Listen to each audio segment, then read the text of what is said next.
ہمارے خداوند یسوع کی انجیل مقدس لوکا کے مطابق اس کا چوتھا باب 31 سے 37 آیات تک۔ اس وقت یسوع جلیل کے ایک شہر کفرنہوم کو گیا اور سبت بہ سبت ان کو تعلیم دیتا تھا، اور لوگ اس کی تعلیم سے حیران تھے کیونکہ اس کا کلام با اختیار تھا۔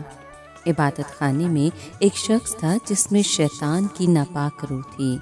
وہ بڑی آواز سے یہ کہہ کر چلا اٹھا کہ اے یسوع ناصری، تجھے ہم سے کیا کام؟ کیا تو ہمیں ہلاک کرنے آیا ہے؟ میں تجھے جانتا ہوں کہ تو کون ہے، خدا کا قدوس۔ یسوع نے اسے دھمکا کر کہا، چپ رہ اور اس میں سے نکل آ۔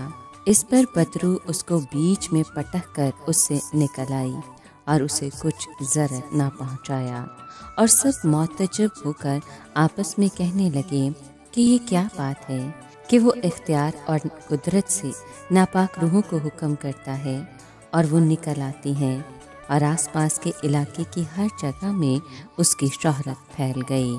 پاک کلام کے پڑھے اور سنے جانے پر خداوند کی برکت ہو، خدا کا شکر ہو۔ عزیز دوستو، آج کی آیات میں مسیح کی زندگی کے ایک عام سبت کا بیان ہے۔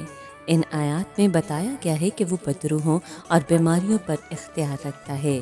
پہلے وہ ایک عبادت خانے میں گیا، وہاں اسے ایک آدمی ملا جس میں ناپاک روح تھی۔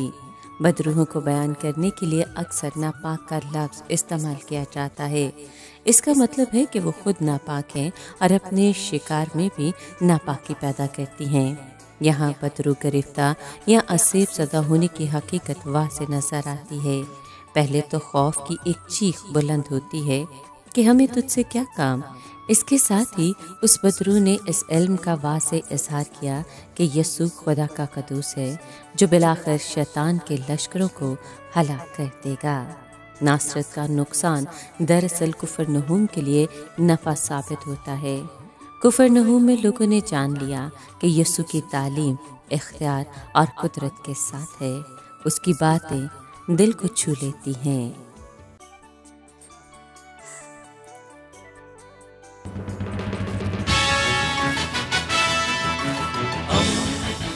دوستی کا پیمبر، ریڈیو ویریتاس ایشیا۔